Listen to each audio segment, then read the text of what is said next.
I never thought I'd be standing in my own backyard at 6 a.m., watching a drone hover directly over my private cabin like some kind of mechanical vulture. The whirring sound of its rotors cut through the peaceful morning air as I sipped my coffee, trying to process what I was seeing. This wasn't just any drone, it was expensive, professional-grade equipment with a high-definition camera pointed straight down on my property. My cabin sat on a 5-acre lot at the edge of our gated community, a place I'd specifically chosen for privacy and solitude after my divorce. The morning mist was still rising from the small pond behind my cabin when I noticed the drone making systematic passes, clearly recording everything. What made this violation even more infuriating was that I recognized exactly whose drone this was. Marcus Wellington, our HOA president, had been bragging about his new security surveillance system at the last community meeting.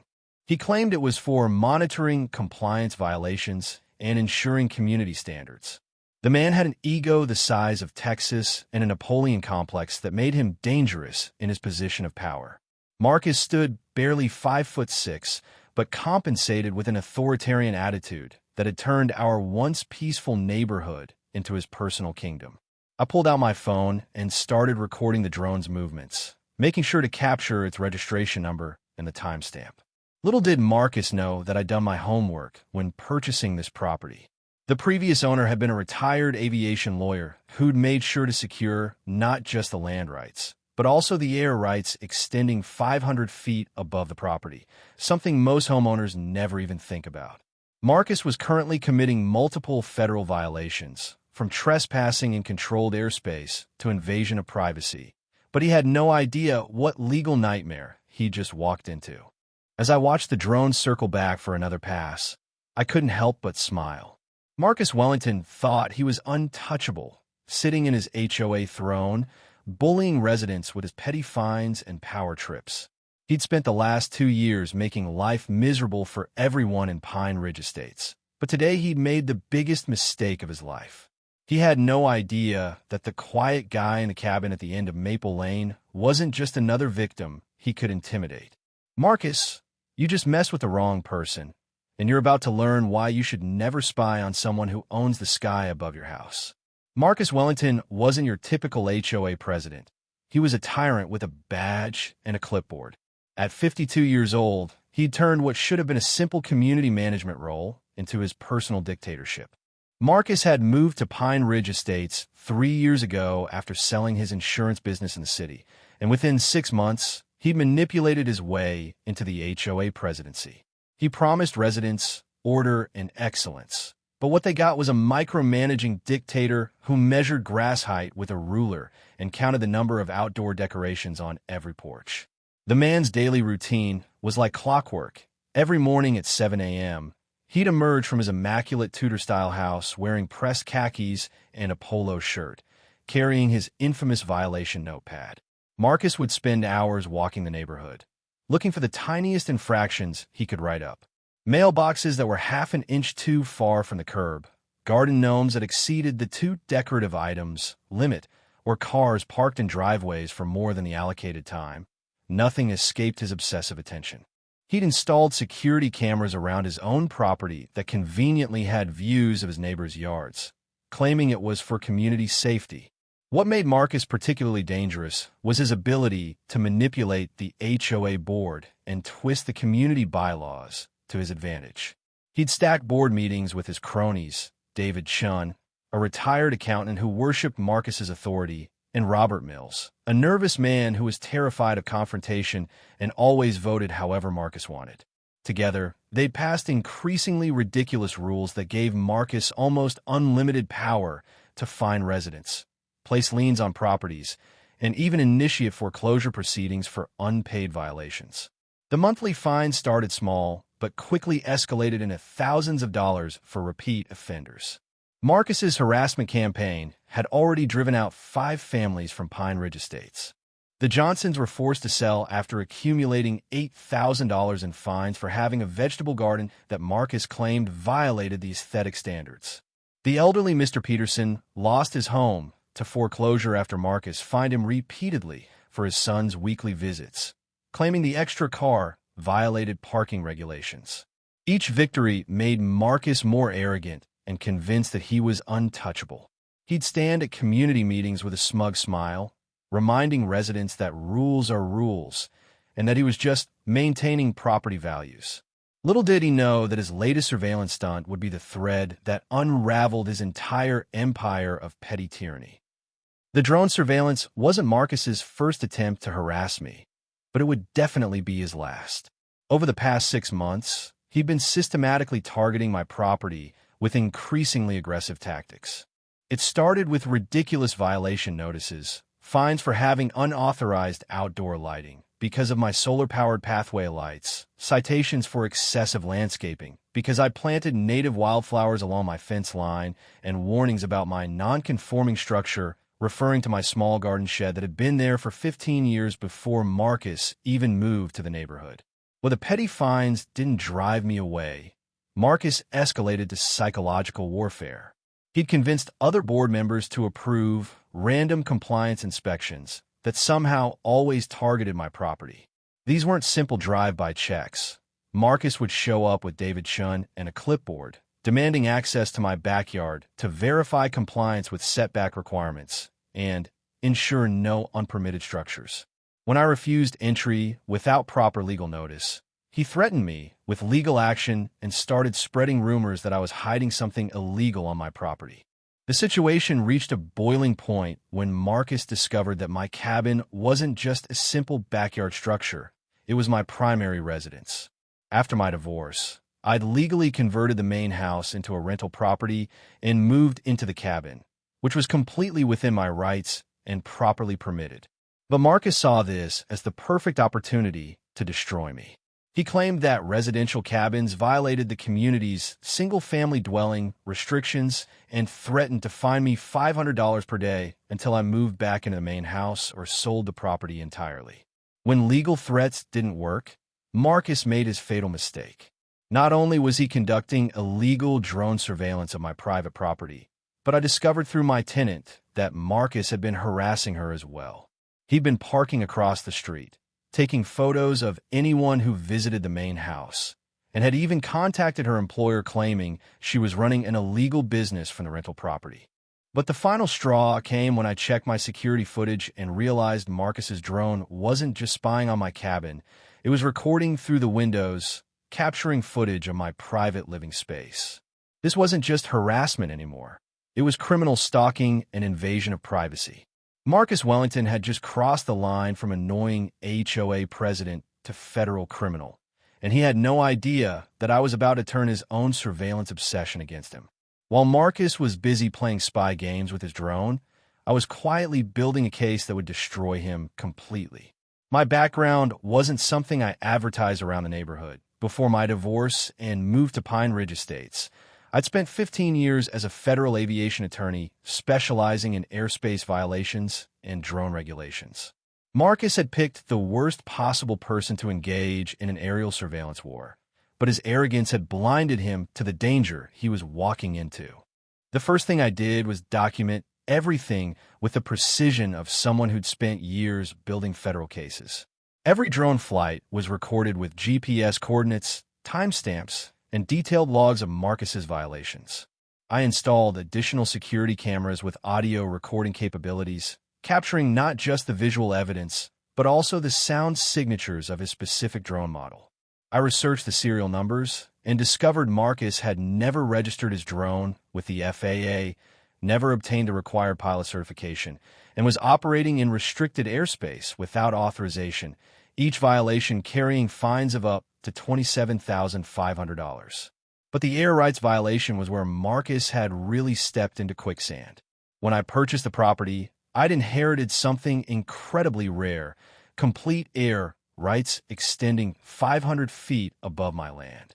The previous owner, Thomas Anderson, had been an aviation attorney who'd fought a landmark case in the 1990s to establish those rights after a helicopter tour company kept flying over his property. Those air rights were registered with the county, filed with the FAA, and legally bulletproof. Every time Marcus's drone entered my airspace, he was committing criminal trespass and federal aviation violations simultaneously. While gathering evidence against Marcus, I also started quietly reaching out to other residents who'd been victimized by his reign of terror.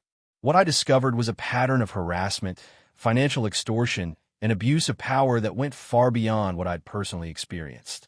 Mrs. Chun from Oak Street had been forced to remove her late husband's memorial garden after Marcus claimed it violated landscaping standards. The Rodriguez family had been fined $3,000 for having their teenage son's friends park on the street during a birthday party. Every conversation revealed more evidence of Marcus's systematic abuse of authority, and every victim was eager to help take him down. As I compiled folder after folder of evidence, I realized Marcus hadn't just made one mistake. He'd built his entire HOA presidency on a foundation of illegal activities, and I was about to bring the whole structure crashing down on his head. The quarterly HOA meeting on October 15th was supposed to be Marcus's moment of triumph. He'd send out notices announcing a special presentation on community security enhancements and had invited the entire neighborhood to witness what he called his comprehensive surveillance program. The community center was packed with residents, many of whom had come specifically because they'd heard rumors that someone was finally going to challenge Marcus's authority. He stood at the podium in his perfectly pressed navy blazer, holding a wireless presenter remote like a weapon, completely unaware that he was about to experience the most humiliating 30 minutes of his life. Marcus began his presentation with his usual arrogant confidence, clicking through slides showing aerial footage of various properties in Pine Ridge Estates. As you can see, he announced with a satisfied smirk, our new drone surveillance system has been incredibly effective at identifying compliance violations that would otherwise go undetected. The audience watched in uncomfortable silence as he displayed close-up shots of residents' backyards, including footage of children playing in pools and families having barbecues. Some residents shifted nervously in their seats, realizing for the first time just how invasive Marcus's security program had become. When Marcus clicked to a slide showing aerial footage of my cabin, I stood up from my seat in the back row. Mr. Wellington, I called out in a calm, clear voice that carried across the silent room. I'd like to ask you a few questions about that particular surveillance footage. The color drained from Marcus's face as he recognized my voice, but his arrogance quickly returned. Mr. Johnson, this is not the time for individual complaints. If you have concerns about compliance issues, you can schedule a private meeting with the board. But I was already walking toward the front of the room, carrying a thick folder of documents and a laptop computer. Actually, Marcus, this is exactly the right time to discuss compliance issues, I replied, setting up my laptop and connecting it to the projector. Because what you've just shown this community is evidence of multiple federal crimes. The room erupted in murmurs as I took control of the presentation. My first slide displayed Marcus's drone registration, or rather, the complete lack thereof. Ladies and gentlemen, Mr. Wellington has been operating an unregistered aircraft in violation of Federal Aviation Regulations, Part 107. The penalty for each violation is up to $27,500. Marcus tried to interrupt, but I continued methodically through my evidence. More importantly, every single flight over my property constitutes criminal trespass in controlled airspace. You see, unlike most homeowners, I own the air rights above my land, extending 500 feet upward. These rights are registered with both the county and the FAA. Marcus Wellington, you didn't just spy on me. You committed federal aviation crimes, and I have every single violation documented with timestamps, GPS coordinates, and video evidence that I've already submitted to the FAA, the FBI, and the local district attorney's office. The aftermath of the HOA meeting was swift and devastating for Marcus. Within 48 hours of my presentation, federal agents were at his door with search warrants. The FBI's white-collar crime unit seized his drone, computers, and all surveillance equipment as evidence in their investigation into privacy violations and unauthorized surveillance. The FAA opened a formal enforcement action that would result in over $150,000 in fines for his unregistered drone operations and airspace violations. But the federal charges were just the beginning of Marcus's legal nightmare. The district attorney's office filed criminal charges including stalking, invasion of privacy, and conducting surveillance without authorization. The evidence I provided showed a clear pattern of harassment targeting multiple residents, with my case serving as the most egregious example. Marcus's lawyer tried to argue that he was simply enforcing HOA regulations, but the prosecutor painted a picture of a man drunk on power who had systematically terrorized an entire community. Local news stations picked up the story, and Marcus became the poster child for HOA abuse across the region. The financial destruction was equally complete. The homeowners who had been victimized by Marcus's illegal fines and harassment began filing lawsuits, both individually and as a class action. The HOA's insurance company refused to cover the legal costs, claiming Marcus had acted outside the scope of his authority. His own homeowner's insurance denied coverage for the privacy violation lawsuits, leaving him personally liable for hundreds of thousands in damages. The legal fees alone were bankrupting him, and that was before the actual judgment awards began rolling in. But the most poetic justice came when the state attorney general's office launched an investigation into the entire Pine Ridge Estate's HOA operation. They discovered that Marcus had been systematically embezzling community funds, inflating maintenance contracts with companies owned by his friends, and manipulating board elections to maintain power. The financial audit revealed over $200,000 in missing community funds that Marcus had diverted to personal accounts. His perfect Tudor house, the symbol of his authority in the neighborhood, was seized as evidence and would eventually be sold to pay restitution to the community he'd robbed. The man who had terrorized Pine Ridge Estates with his surveillance drone was now under surveillance himself by federal agents, prosecutors, and reporters who documented every step of his spectacular fall from petty tyrant to convicted felon. 6 months after Marcus's arrest, Pine Ridge Estates had transformed into the peaceful community it was always meant to be.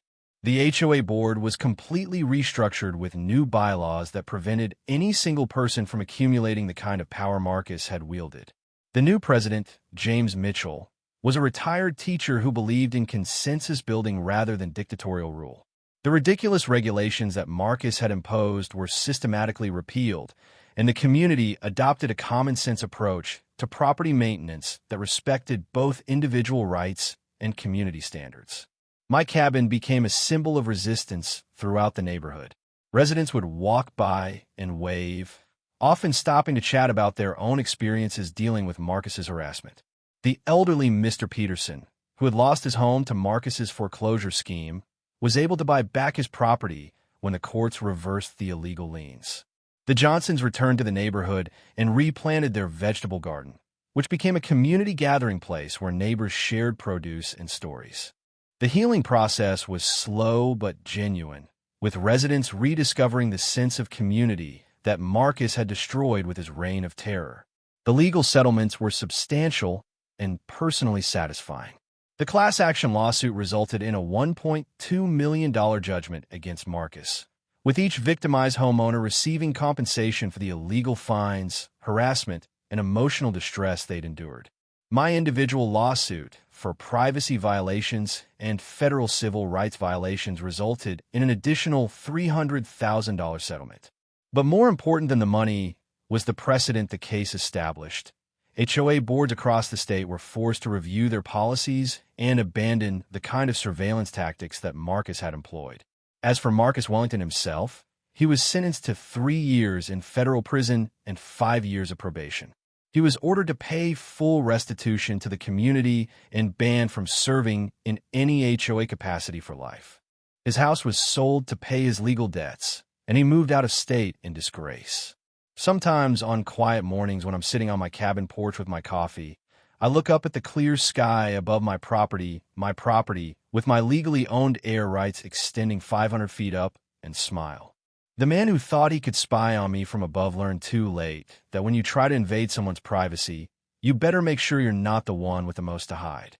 The 1-year anniversary of Marcus's downfall was marked by Pine Ridge Estate's first annual Community Freedom Festival, a celebration that would have been unthinkable during his tyrannical reign. The event was held in the community center where Marcus had delivered his final, disastrous presentation. But now the space was filled with laughter, music, and genuine neighborly connection.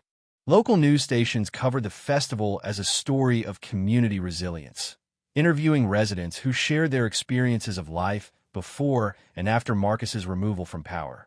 I was invited to speak at the festival, not as a hero, but as someone who had simply stood up to a bully when others couldn't.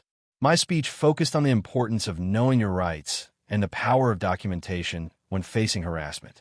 I announced the establishment of the Pine Ridge Legal Defense Fund, using a portion of my settlement money to provide free legal assistance to HOA members facing similar abuse in other communities.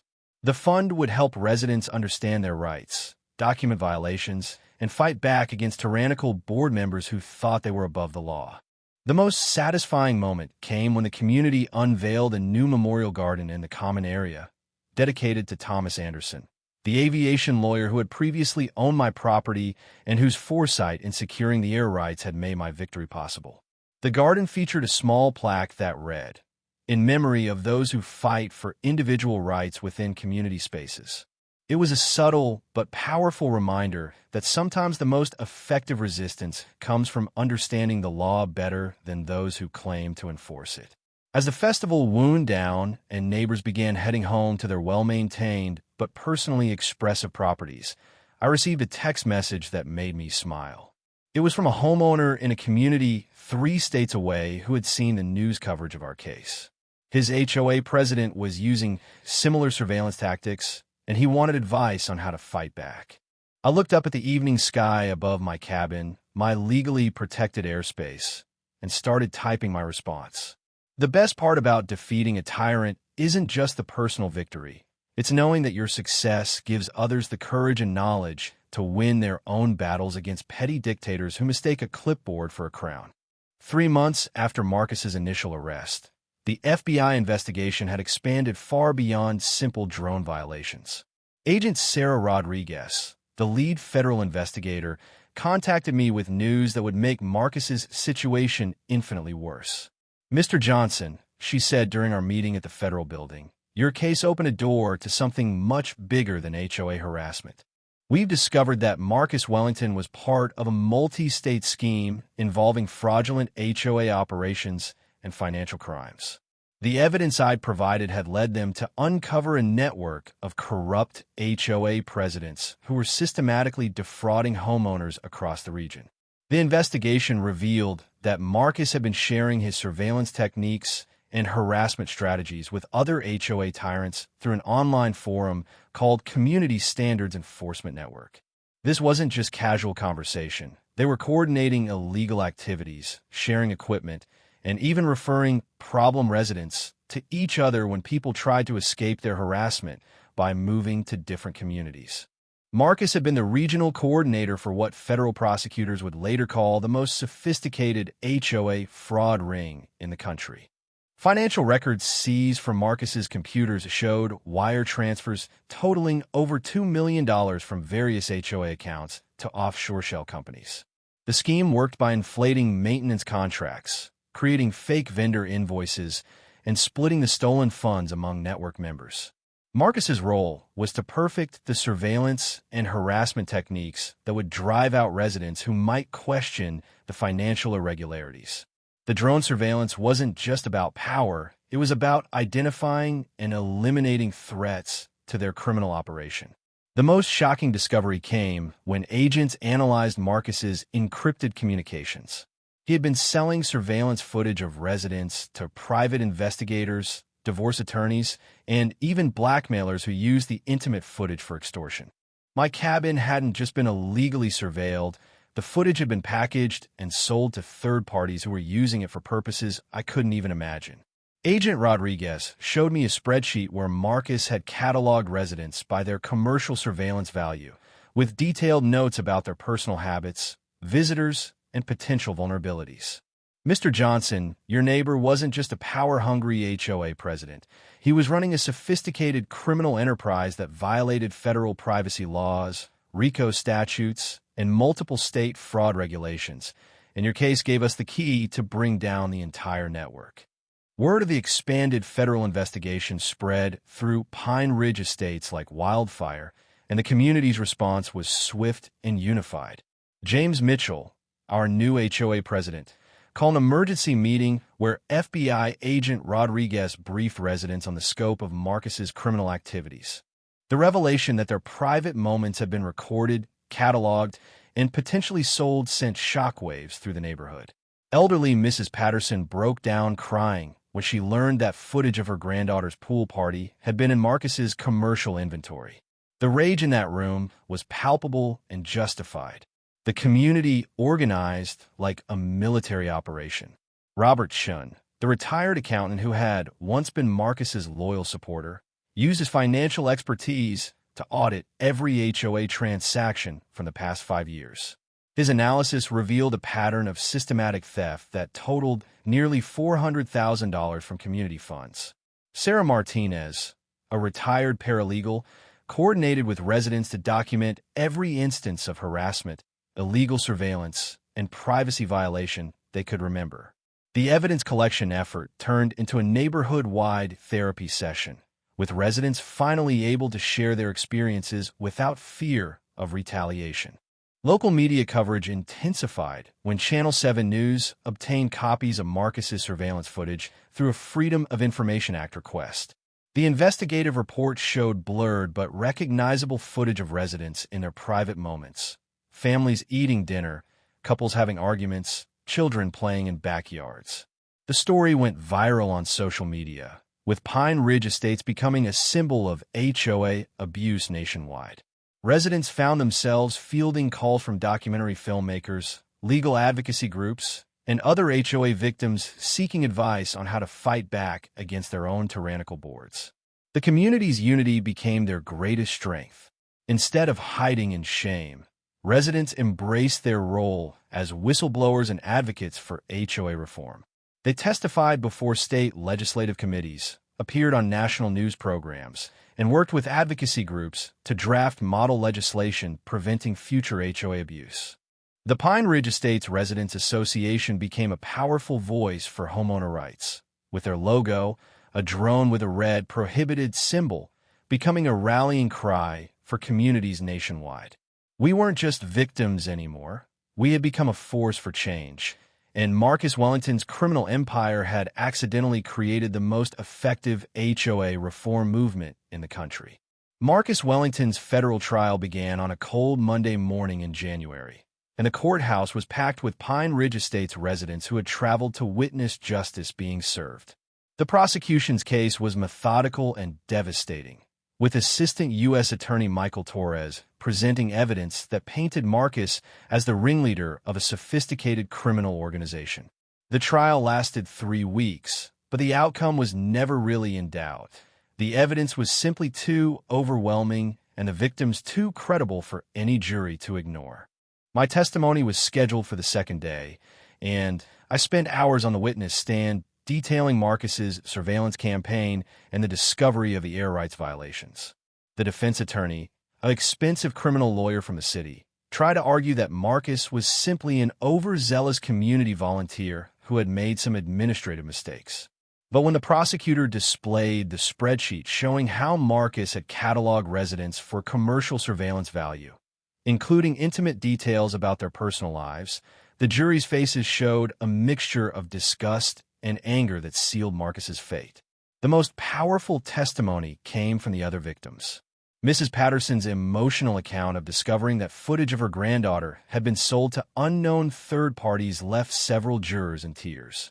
Robert Chin's detailed financial analysis showed the sophisticated nature of the embezzlement scheme, while Sarah Martinez's documentation of the harassment campaign revealed the psychological warfare tactics Marcus had employed. Each witness added another brick to a wall of evidence that the defense couldn't overcome. But the moment that broke Marcus completely came when Agent Rodriguez presented the encrypted communications showing his coordination with other corrupt HOA presidents nationwide. The courtroom watched in stunned silence as prosecutors played recorded phone calls where Marcus bragged about driving families from their homes and maximizing surveillance revenue from his drone operations. His carefully constructed image as a concerned community leader crumbled as the jury heard him laughing about elderly residents who couldn't afford his escalating fines. When the guilty verdict was read on all 23 federal charges, Marcus Wellington collapsed in his chair, finally understanding that his reign of terror had cost him everything.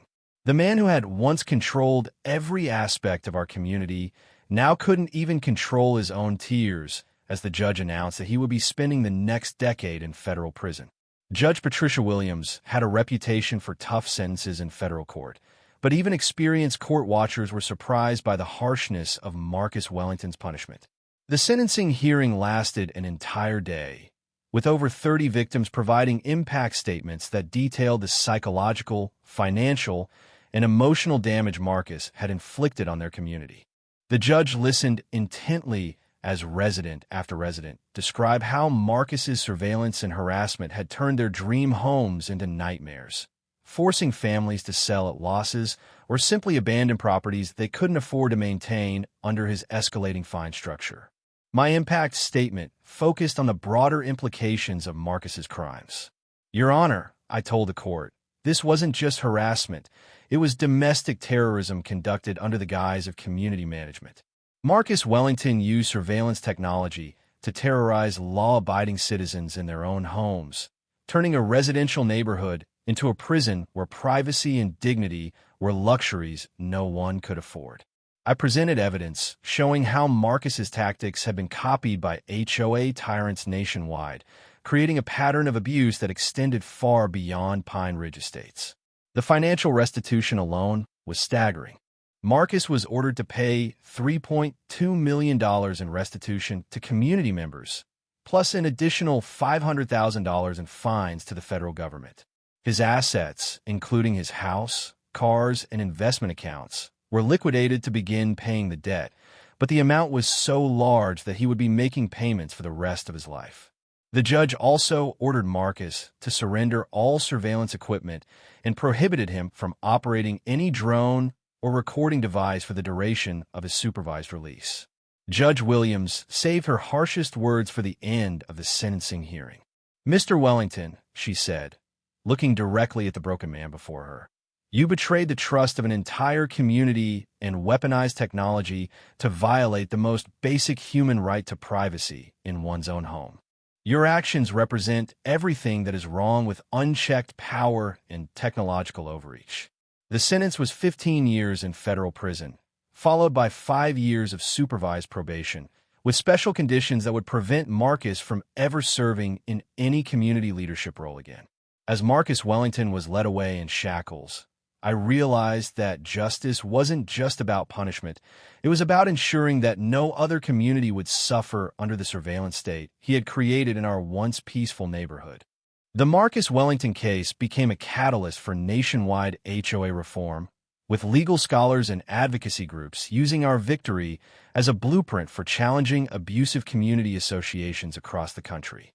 Within 6 months of Marcus's sentencing, 3 states had passed Wellington laws, legislation specifically designed to prevent HOA surveillance overreach and establish clear penalties for board members who abuse their authority. The Foundation for Individual Rights in Communities approached me to serve as a consultant for their new HOA abuse prevention program, helping homeowners nationwide understand their rights and fight back against tyrannical boards. Congressional hearings on HOA abuse followed, with Representative Thomas Bradley of Ohio citing the Pine Ridge Estates case as evidence that federal oversight of community associations was urgently needed. I testified before the House Subcommittee on Consumer Protection, presenting our community's experience as a cautionary tale about what happens when local power goes unchecked. The hearing room was packed with HOA victims from across the nation, each carrying their own stories of harassment, surveillance, and financial abuse that mirrored what we had experienced under Marcus's regime. The media attention was intense but purposeful. 60 Minutes produced a special segment called the HOA Files that featured our case prominently, interviewing residents about life before and after Marcus's removal. The documentary sparked thousands of tips from viewers reporting similar abuse in their own communities, leading to federal investigations in 12 states. Property law professors began teaching the Wellington Doctrine in law schools, using our case to illustrate how homeowner rights intersect with federal privacy protections and aviation law. Most importantly, The case empowered other communities to fight back against their own Marcus Wellingtons. The Pine Ridge Legal Defense Fund received over 200 requests for assistance in its first year, helping residents from Florida to Washington state document abuse and build cases against corrupt HOA boards. Each successful case built on the precedents we had established, creating a growing body of law that protected homeowners from surveillance, harassment, and financial exploitation. Our quiet neighborhood had accidentally become the epicenter of the largest HOA reform movement in American history. What started as one man's illegal drone flights over my cabin had grown into a national conversation about power, privacy, and the rights of homeowners to live peacefully in their own communities. 2 years after Marcus Wellington's conviction, I was sitting on my cabin porch on a perfect spring morning, watching a family of deer graze peacefully in my meadow. The irony wasn't lost on me. The same property that Marcus had surveilled obsessively was now a wildlife sanctuary where creatures lived without fear of harassment or surveillance. The legal battles were over, the settlements had been paid, and Pine Ridge Estates had evolved into the kind of community we had all hoped for when we first moved there. But the personal satisfaction went deeper than just winning a legal case. It was about proving that ordinary citizens could stand up to institutional bullying and create lasting change. The air rights that had been the key to my victory became something of a local legend. Real estate agents throughout the region now advertise properties with Wellington protection, referring to comprehensive air rights documentation that would prevent future surveillance abuse. My property value had actually increased significantly, not just because of the legal precedent, but because discerning buyers understood the unique privacy protections that came with owning the airspace above their homes. The cabin that Marcus had tried to eliminate through harassment was now featured in architectural magazines as an example of successful rural living within suburban communities. My relationship with the community had deepened in ways I never expected. What started as a solitary legal battle had evolved into lasting friendships with neighbors who had stood together against a common threat. James Mitchell and I had become close friends, often spending evenings discussing community governance and the balance between individual rights and collective responsibility.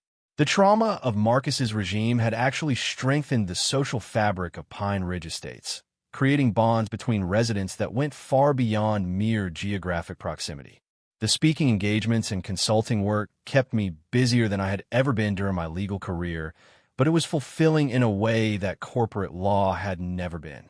Every presentation to a homeowner group, every consultation with HOA victims, and every legislative testimony felt like a continuation of the justice we had achieved in our own community. I had learned that sometimes the most important victories aren't won in courtrooms or counted in settlement dollars. They're measured in the quiet moments when you can sit on your own property, look up at your own sky, and know that no one has the right to invade the privacy and peace you've worked so hard to create. 5 years after the drone incident that started it all, Pine Ridge Estates had become a model community that attracted residents specifically because of its reformed governance and strong privacy protections. The annual Community Freedom Festival had grown into a regional event, with families traveling from neighboring states to participate in what had become known as Wellington Day, a celebration of individual rights within community living. Local businesses sponsored booths, food trucks lined the streets, and children played games in the same community center where Marcus had once delivered his tyrannical presentations. The physical transformation of the neighborhood was remarkable. Properties that had been neglected during Marcus's reign of harassment were now beautifully maintained by owners who took pride in their homes without fear of arbitrary fines or surveillance. The Johnson family's vegetable garden had expanded into a community co-op that supplied fresh produce to a local food bank. Mr. Peterson had not only reclaimed his property, but had started a neighborhood watch program based on voluntary participation and mutual respect rather than surveillance and intimidation. The Pine Ridge Estates model had been replicated in communities across the nation, with the Wellington principles, transparency, accountability, and respect for privacy, being adopted by progressive HOAs that wanted to avoid the legal and social disasters that had destroyed Marcus's regime. Law enforcement agencies now used our case as a training example for investigating HOA abuse, and federal prosecutors had developed standard procedures for handling community association fraud based on the evidence-gathering techniques we had pioneered during our fight against Marcus. But perhaps the most satisfying legacy was the personal transformation that had occurred within our community. Residents who had once lived in fear of their mailboxes, terrified of receiving Marcus's violation notices, now participated actively in community governance with confidence and enthusiasm. The HOA board meetings that had once been Marcus's personal theater for displaying power had become genuine forums for collaborative decision-making where every resident's voice was heard and respected. As I prepared for another speaking engagement, this time at a national conference on community association law, I walked through my property one final time, checking the wildlife cameras I had installed to monitor the deer population that had flourished in the absence of drone harassment. The morning sun filtered through the trees, illuminating my cabin and the peaceful meadow that stretched toward the horizon. Somewhere in federal prison, Marcus Wellington was probably still plotting his next scheme for controlling other people's lives, but his power to terrorize innocent families was gone forever. The quiet cabin at the end of Maple Lane had become the starting point for a movement that proved a simple truth. When good people stand together against bullies, armed with knowledge of their rights and the courage to fight back, even the most powerful tyrants can be brought to justice. Disclaimer: the story you just watched is fictional. It explores themes of privacy invasion, abuse of authority, and poetic revenge against corruption. Its purpose is to raise awareness about respecting boundaries, provoke thought about accountability in community leadership, and inspire conversations about justice when power is abused.